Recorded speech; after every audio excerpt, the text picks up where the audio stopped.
Before we begin, make sure you subscribe to the channel, press the bell icon, and hit the like button if you enjoy emotional stories with powerful twists. Because today's story begins with a single father being fired in front of his co-workers, but what he quietly left behind on his desk would make a powerful CEO freeze in shock. And by the end, you'll understand why sometimes the person a company treats as worthless is the very person keeping it alive. Daniel Carter had learned a long time ago that life did not care how tired you were.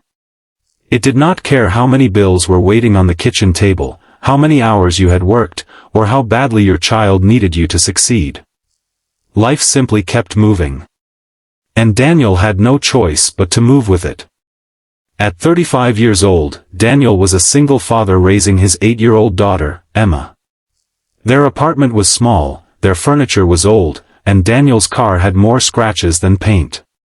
But every morning, Emma woke up knowing one thing for certain: her father would do everything he could to make sure she was okay. That morning, Daniel kissed Emma on the forehead before leaving for work.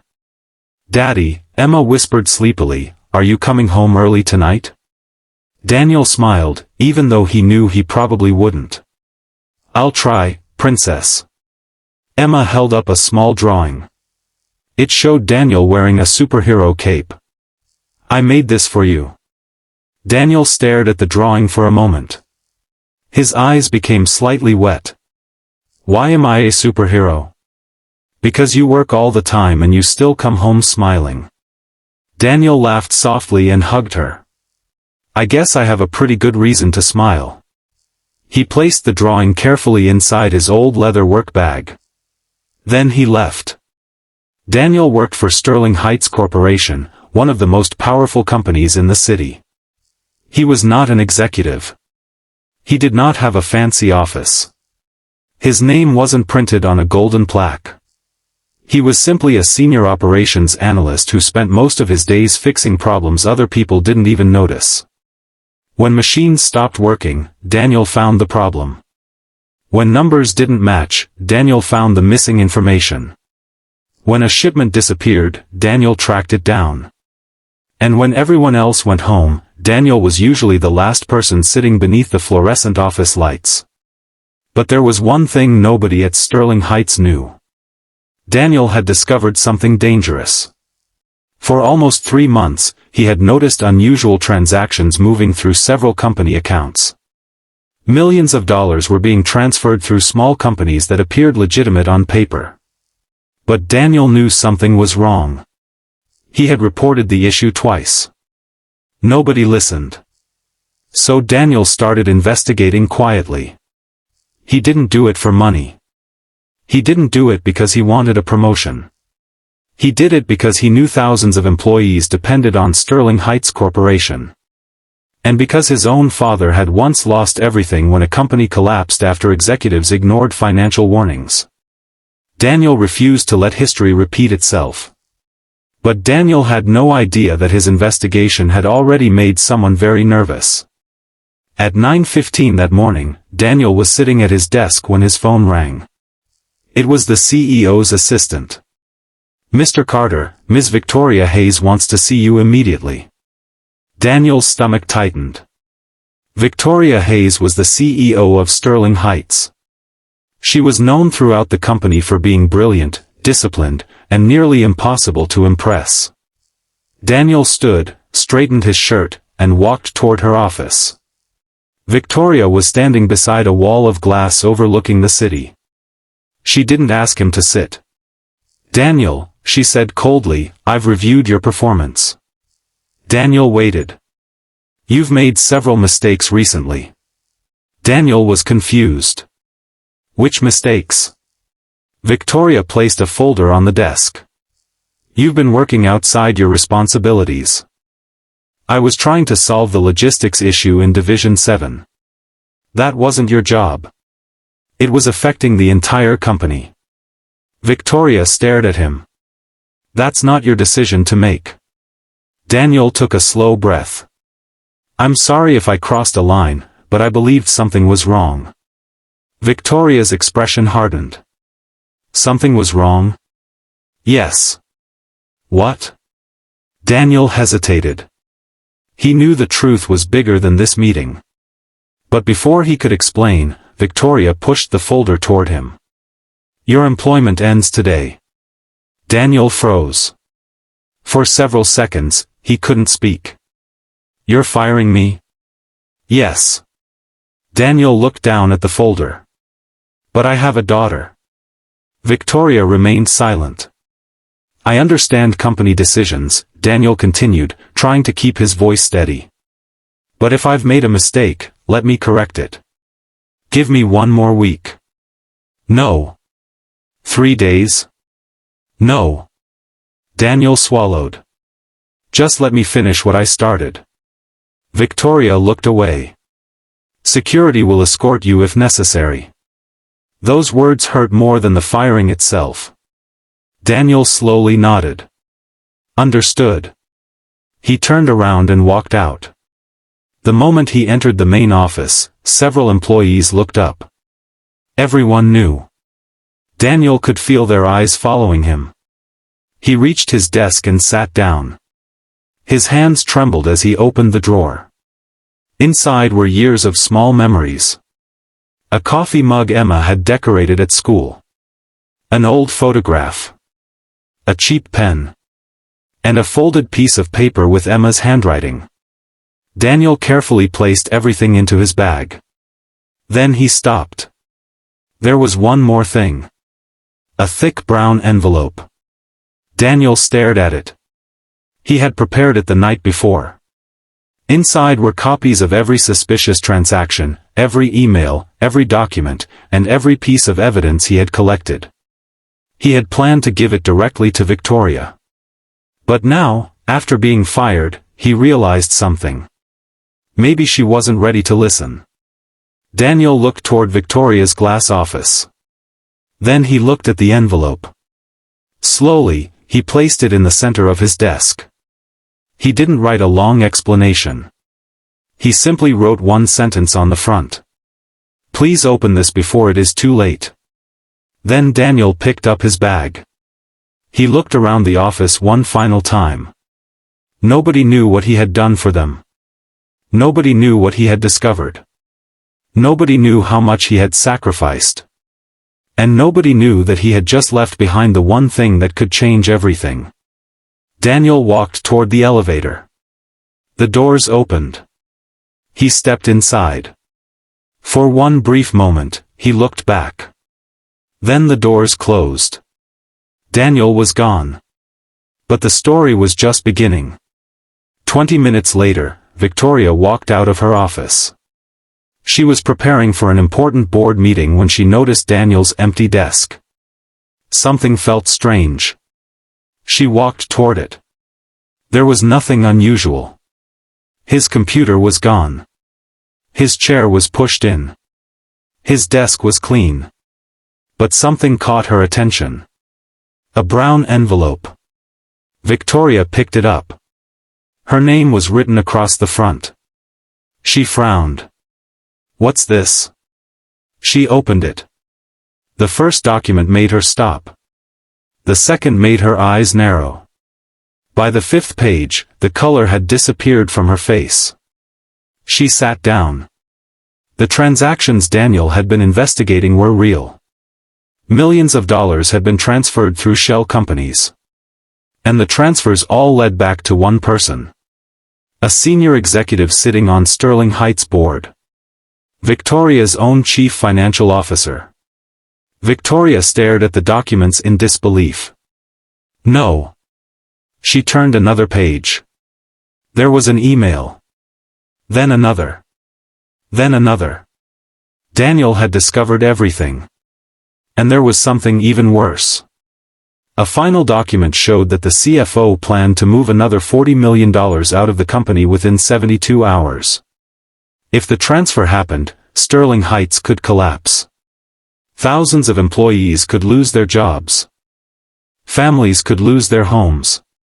Victoria suddenly remembered her conversation with Daniel. She remembered telling him he had crossed a line. She remembered firing him. She remembered telling him security would escort him out. And now she understood. Daniel hadn't been interfering with the company. He had been protecting it. Victoria immediately grabbed her phone. "Find Daniel Carter." Her assistant hesitated. "Ma'am? Find him now." "Where should I start?" "Everywhere." Victoria ran toward the elevator. For the first time in years, the CEO of Sterling Heights was afraid. Not for herself. For everyone. Meanwhile, Daniel was sitting at his kitchen table. Emma was doing her homework.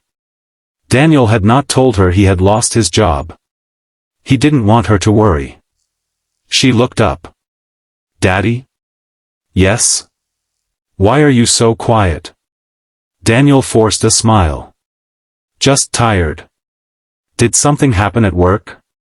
Daniel stared at her. Children sometimes noticed what adults tried desperately to hide. "I lost my job today." Emma's pencil dropped. "You got fired?" Daniel nodded. She looked frightened. "Are we going to lose our home?" Daniel immediately reached across the table and held her hand. "No. But no matter what happens, you will be okay." Emma's eyes filled with tears. "Because you're my superhero?" Daniel smiled. "Exactly." Then there was a knock at the door. Daniel stood. When he opened it, Victoria Hayes was standing outside. The powerful CEO who had fired him that morning now looked completely different. She looked exhausted. And worried. Daniel stared at her. "Ms. Hayes?" Victoria swallowed. "Daniel, may I come in?" Daniel stepped aside. Victoria entered the small apartment. She saw the old furniture. The tiny kitchen. The school drawings on the refrigerator. The modest life Daniel had been protecting. And suddenly she understood something she had never taken the time to understand before. Daniel wasn't simply an employee. He was a father. A man who had spent years choosing responsibility over comfort. Victoria looked at Emma. "Are you Daniel's daughter?" Emma nodded. "My name is Emma." "It's nice to meet you, Emma." Victoria turned toward Daniel. "I owe you an apology." Daniel said nothing. "I made a terrible mistake." Daniel folded his arms. "You did." Victoria accepted the words. "I opened the envelope." Daniel looked away. "You found everything?" "Yes." "And now you believe me?" Victoria nodded. "I believe you saved this company." Daniel sighed. "Then why did you fire me?" Victoria had no answer. After a long silence, she finally said, "Because I was more concerned about control than truth." Daniel looked at her. "That can destroy a company." "I know." Victoria placed the envelope on the table. "I need your help." Daniel frowned. "You need my help?" "Yes." "After firing me?" "Yes." Daniel looked at Emma. Then he looked back at Victoria. "I'll help protect the employees." Victoria nodded. "But I'm not coming back just to be treated like an employee who can be thrown away whenever someone feels threatened." "You won't." The next morning, Daniel returned to Sterling Heights. But this time, he didn't walk through the building as an ordinary analyst. He walked beside the CEO. The board meeting began at 9. The CFO arrived confidently. He had no idea what was waiting for him. Victoria entered the conference room. Daniel walked behind her. The CFO smiled. "What's he doing here?" Victoria placed the brown envelope on the table. "Because he is the reason this company still has a future." The room became silent. Daniel presented the evidence. Transaction after transaction. Email after email. Every lie was exposed. The CFO tried to deny everything. Then Victoria played a recorded conversation obtained through the company's internal investigation. The CFO's confidence disappeared. Security entered the room. The man who had secretly stolen millions from the company was removed. But Daniel's story didn't end there. The board offered him a promotion. Chief Operations Officer. A salary far beyond anything he had ever imagined. Daniel looked at the contract. Then he looked at Victoria. "I'll accept under one condition." "What condition?" "No employee gets ignored because they're afraid to speak." Victoria nodded. "Agreed. And no employee should ever be fired simply because they questioned something that could hurt the company." Victoria extended her hand. "Agreed." Daniel shook it. Months passed. Sterling Heights recovered. Employees who once barely noticed Daniel now respected him. But Daniel didn't change. He still arrived early. He still stayed late when necessary. And he still carried the same old leather bag. One evening, he returned home and found Emma waiting at the door. She ran into his arms. "Daddy." Daniel lifted her. "How was school?" "I got an award." "For what?" "Being the most helpful student." Daniel smiled. "That sounds familiar." Emma pointed at him. "You're still my superhero." Daniel laughed. "No, princess. I'm just your dad." She hugged him tighter. And Daniel realized something. He had spent years believing success meant earning enough money to protect his daughter. But now he understood that success was something much bigger. It was having the courage to do the right thing when nobody was watching. It was standing up when everyone else stayed silent. It was refusing to become bitter when life treated you unfairly. And most importantly, it was remembering that your value isn't determined by someone's position, someone's opinion, or a piece of paper saying you're fired. Sometimes, the door that closes behind you is simply opening the door to something better. Daniel had walked into that office as a frightened single father who thought he had lost everything. He walked out as a man who had discovered his own worth. And Victoria learned the most important lesson of her career. A great leader doesn't become powerful by making people afraid. A great leader becomes powerful by listening to the people nobody else listens to. So if you're watching this story and you're going through a difficult time right now, remember Daniel. Maybe someone underestimated you. Maybe someone rejected you. Maybe someone made you feel like you weren't good enough. But your current situation does not define your future. Keep going. Keep learning. Keep doing the right thing. Because sometimes the people who overlook your value today are the same people who will one day wonder how they ever survived without you. If this story touched your heart, please don't forget to like this video, subscribe to the channel, and press the bell icon so you never miss our next emotional story. And before you leave, tell us in the comments, if you were Daniel, would you have helped the company after being fired? Because sometimes, one act of kindness can change a life. And sometimes, one person who refuses to give up can change an entire company. Daniel lost his job that morning. But he didn't lose himself. And that was the greatest victory of all.